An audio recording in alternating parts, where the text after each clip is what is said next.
First of all, Yashakech to the Ma'arganim, the Mineim, Yashakech to all the people who showed up, even in the tough weather, made the effort. I'm going to talk about the topic of Tzedakah. Lots of love it, Tzedakah when Moshiach comes. It's a topic that has been discussed. It already goes back. Rishonim even discussing all sorts of questions on halacha, how it's going to work. I'm not going to focus on all these things. I'm very simply focusing on, I want to stick to what comes out from what it seems like in the Rebbe Sichos, the Payel, when they get to, are we going to be giving tzedakah when Mashiach comes? It was Erev Sukkos in Tavshin Mem Zayin, the Rebbe's Farbringen in 770, and the Rebbe was speaking like before every Yom Tif, how we need to arrange that there should be Tzedakah Yom Tif for everyone. Everyone has to have Pasha B'Gashmis, whatever they need for Yom Tif. And in the end of the Farbringen, there's a famous keta where the Rebbe says, it's on video, that there are people who are always looking for tainus and kashis, and there are people who are going to say, 1 second, you're speaking now with the whole shturim about how Otat Mashiach's coming, and we should already have simcha that Mashiach's coming, we should prepare a Mashiach tanz. So how, in the same time, are you telling me to take care of people's tzarechei Yom Tov? L'chayra, Mashiach's going to come, we're all going to be in Yerushalayim, it's going to be Madanim and Suyim Ka'afar, everything's going to be great, and there's going to be no need for me to take care of someone else's tzarechei Yom Tov.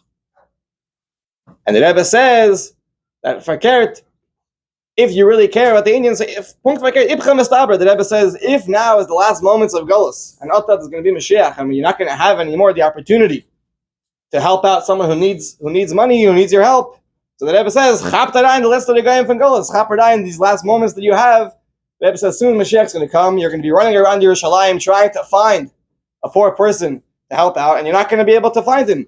So the Rebbe says, Chaptarayin now, these last few moments, and do this inyan of tzedakah.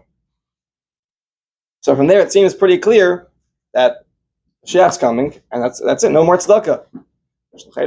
How could this really be? By us, by Chassidim of the Rebbe, everyone knows the kach the Rebbe has in tzedakah, one of the 10 mivtzoyim, dollars, coins, by every single opportunity that Rebbe is giving out coins. So tzedakah is such a important inyan. Could tzedakah be that Mashiach comes and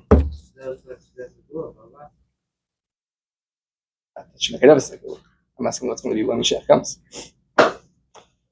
So the truth is that I want to mention a few sichos and a few things where the Rebbe says, Mamash Makari, where you see the Rebbe talking about giving tzedakah when Mashiach comes. First of all, the Sich and Hey Tevis Tavshin Nun Beis, Mugen Sefer HaSichos, where the Rebbe speaks about the inyan of the Pidyon Shvuyim of the Svarim and Pidyon Shvuyim of Yidden from Golos.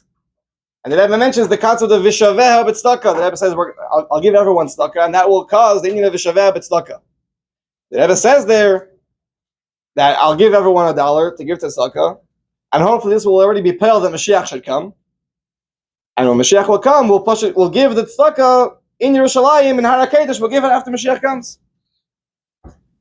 I also saw in a Yoman, there was by the Kinas HaShluchim Tavshin and Aleph, a shliach walked by with his son, and the kid told the Rebbe, we want Mashiach now. And the Rebbe said, Amen, and gave him a second $1. The Rebbe said, this you'll give when Mashiach will come. And even more strong, a third sicha, another sicha where the Rebbe Mamash speaks about not just tzedakah when Mashiach comes, but how when Mashiach comes, we'll be able to give tzedakah on a whole different level. It's Shabbos Pashas Nitzav and Tavshin Mem Ches in the built-in Mugaf Farbringen. The Rebbe was speaking B'chal about tzedakah, and the Rebbe said we should already start now on Shabbos giving tzedakah. And Eifan HaMutar, the Rebbe says we can pledge to give tzedakah, or we can give someone else food, even if not money. And then the Rebbe says, I'm going to say a chiddush when they get to when Mashiach comes, and when Mashiach will come, Eliyahu Navi will confirm if my chiddush was correct. And when Mashiach comes, we'll be able to give tzedakah with money on Shabbos, because all the gezedas of the Chachamim are going to be batal. All the gezedas of muktzah and carrying, all these different things are going to be batal. So we'll be able to carry around money and push give money to a poor person on Shabbos when Mashiach comes. So from all these things, it looks pretty clear that there is going to be tzedakah when Mashiach comes.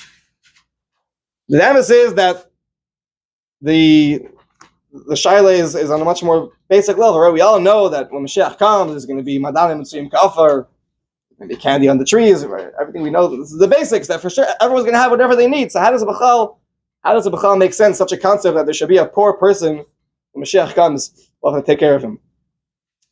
Like, for example, what the Rambam brings in Pirush HaMishnayos, he describes how also when Mashiach comes, there's going to be people who have more, people who have less, people who are stronger, people who are weaker.